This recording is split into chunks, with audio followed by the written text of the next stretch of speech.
Assalamu alaikum wa rahmatullahi wa barakatuh. Hi guys, Suba and Accent. I'm going to try something new on my channel for a bit. It's called Walk and Talk. So I'm going to do a weekly walk and talk. So that way I can answer some of the questions that I get asked in the comments, or for those who are diasporas who want to know what it's like to be living in Hargeisa from week to week. So obviously living here is very different to coming for holidays. You know, holidays are great, living here is great too, but when you live somewhere you've got the day-to-day kind of normal challenges that you have in moving to a new country, and obviously moving to Somaliland, there's unique challenges, right? Especially when you are primarily a Western family. We are a Somali family, but my kids have grown up in the West. They have spent the last 4 years in Dubai, so they have had exposure to the Arabic culture. But obviously coming to Somaliland, it's a very different experience. And when you're coming here to do, your schooling, and you're exposed to all the normal day-to-day life challenges. So I just want to talk you through some of the challenges, some of the unexpected amazingnesses that I've had to that I've been able to experience, and hopefully I can just weekly answer some questions. Probably see here the goats in the background. So apparently the mayor set a date for when the goats had to be collected and be out of town, which is great. Animals should be in a more rural area. So one of the main reasons is we want to clean up the city. We want to make sure that the plants can grow. So you can see here, hello goat, trying to get hold as best I can of these plants. So there is some serious looking gates that you will find around trees just to protect them, because these goats are amazing. So that's why the goats need to be out of town, because we need these trees to grow. One of the main things that Hargeisa needs, it needs trees, it needs plants. We just a couple of days ago, we had some rain, which is fantastic. It's amazing. I can water my plants every day, but there's nothing like a drenching of rain, and it was serious rain, to make everything look happy and healthy. So yes, so definitely having more trees is going to be really valuable for Hargeisa. If I can talk about something that's been really helpful, is being involved in a WhatsApp support group for a diaspora. Yeah. So I was really lucky that I've been joined to it quite early on coming here, and obviously family is really helpful here, and they can help you out in so many ways, on learning how everything works. But obviously no one's going to understand the challenges that you have than another diaspora, right, whose children are also used to a Western life. So that's been really helpful, and I recommend anyone that comes to Hargeisa to be involved in one of those straight away. So yeah, this support group, we've already had a dinner out, which was really amazing. It's amazing because I feel like, obviously as a white person in Hargeisa, that I stand out, right? Which obviously I do stand out, but it was interesting hearing the stories of the ladies who are Somalis, but they've either spent most of their time growing up in Europe or in the UK, that often they feel like they stand out too. But I think if you're new to an area, it's amazing, the Somali people, how they can tell that you are not a local. Even the diva can dress like a local, can do everything, but maybe, it's a small town and they know that you're new or different. So yeah, so it's interesting that they also feel some of the same challenges that I do. But kids growing up in the West, they're used to certain foods. The foods are different here, right, Caleb? Food's different? A lot. So that's obviously one challenge that the kids have. It's not even just that there's no McDonald's, KFC, all that horrible stuff. It's that it's really limiting to, a lot of the food's very limiting.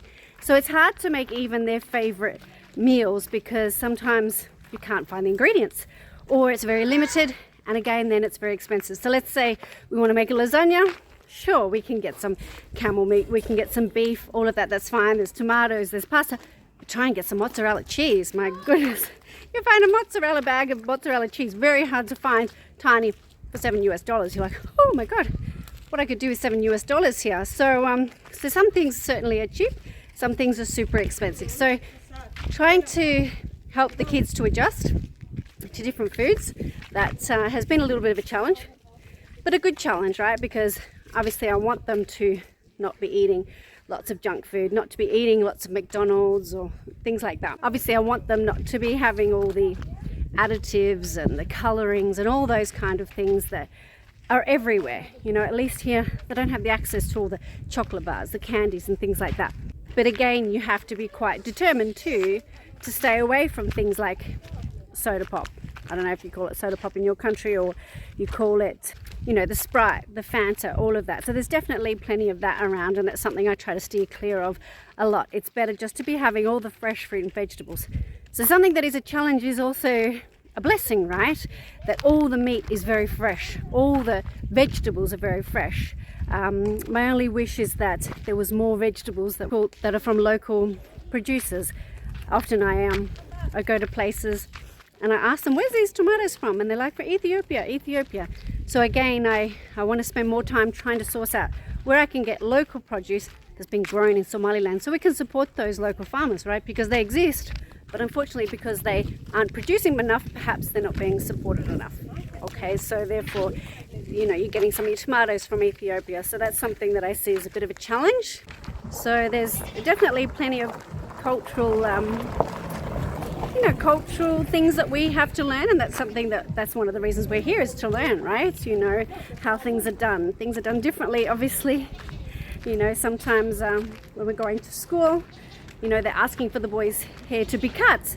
So I'm trying to cut the kids' hair so that it's very short around the sides and the back and longer at the top, thinking they look very neat and tidy, but apparently that is not what they're looking for at all. It doesn't have to be short, just every hair on their head needs to be the same length.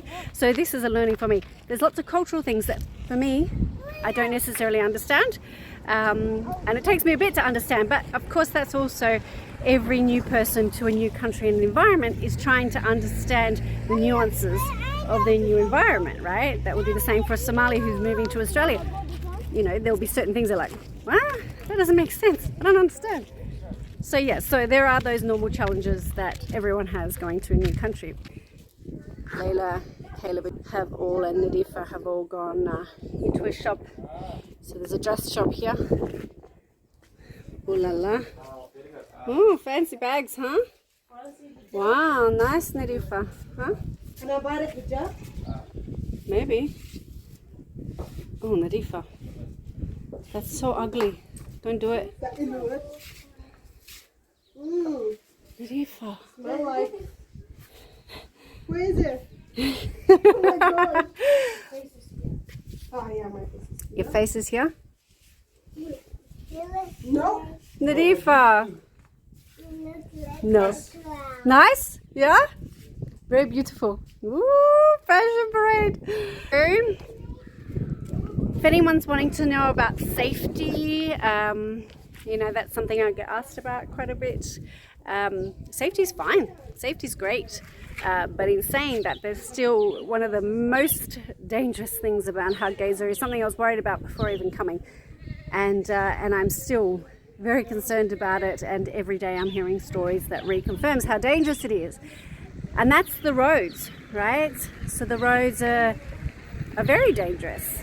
You know, even within the first day of us relocating here permanently, you know, we got hit by another car, and you know, we were pretty much at a standstill, and we were hit. So it's extremely dangerous. Oh, they won't come inside the shop. What about the goats? Do you think the goats want to come inside the shop?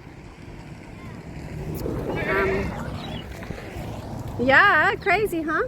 So there's roads that are that go out past Car, that even in the last couple of days there's been 2 major accidents where, you know, someone passed away, and a couple of people passed away. So it's really, really dangerous. There's water trucks coming in and out of there, and you know, there's people chewing cuts, and so they drive a bit crazy, a lot crazy sometimes. So it's definitely something that is of concern. And you know, I've got another dear friend that spoke to me last night about perhaps even trying to, you know, go to the equivalent of the local council, local government, to be able to talk about putting some speed humps or something there to be able to slow down cars to make it safer for the people, right? So that's definitely one major thing that is of concern here.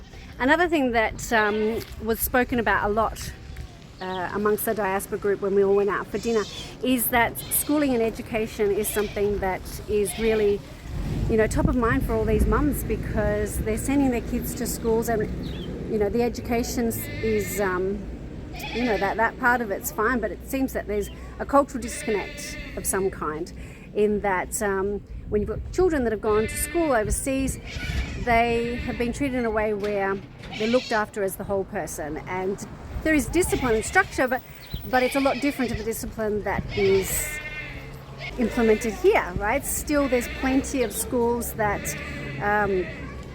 teachers have a stick, have a cane, right? So that is definitely something tricky, and obviously the standard may not be of that the same as where you perhaps come from. So what we've done as a family is we have decided to put our kids in an online schooling. So we do something that's called iAcademy, which is a KHDA. KHDA is the governing body that looks over education within Dubai, and it's an online approved American curriculum schooling. So for us, we've chosen to be able to monitor the level of education or the quality of education ourselves, so that we can be sure that we're getting international standard and recognition, that we then are able to go back into Dubai, Australia, wherever we may feel the need to go to in the future, and the quality of education hasn't slipped.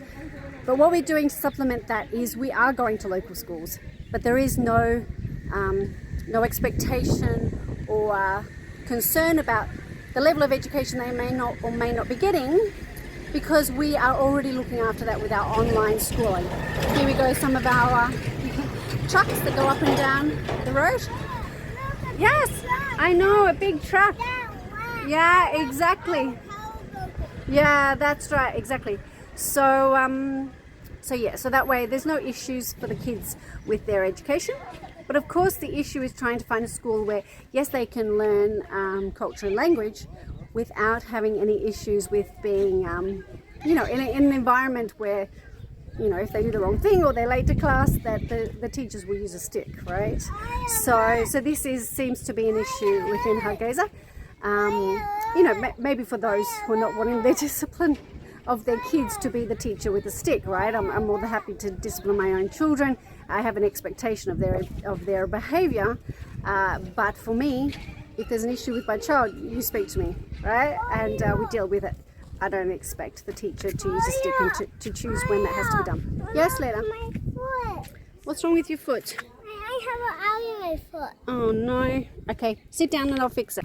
So let me just end on some, you know, surprising positives, like that have been really unexpected, and that would be how warm and welcoming everyone has been, whether it be the neighbors or the local shopkeepers, that really everyone's there to look out for you. How amazing it is to have family, and that sense of community within Somalis is unlike anything else I've experienced. Definitely not like the sense of community that I've felt in other countries. So that has been amazing. Life's just not as stressful. Maybe it's stressful that you have you know, the plumbing's not great in your house, or you know, that you have to get water when your water runs out. Maybe you find those things stressful, but at least there's not all the bills that you have in the West. Things are a lot different in that way. So good. You speak English? Little bit English, huh? People are intrigued, right, as to what I'm doing. So but that's it. Everybody is so warm and friendly. I love that, right? It's a beautiful culture, and I'm really enjoying it. And I'm so happy for my kids that they get to have this experience. Yeah. So yeah. So please drop me some comments below. Ask me what it is that you want. So maybe I'll get the chance to go out and ask some questions. Okay, prayer time. So I'm gonna go, otherwise you may not hear a word I say. And thanks for coming along. I'll see you next week. Drop me some questions and I'll be happy to answer them. Okay, thanks for coming. Bye.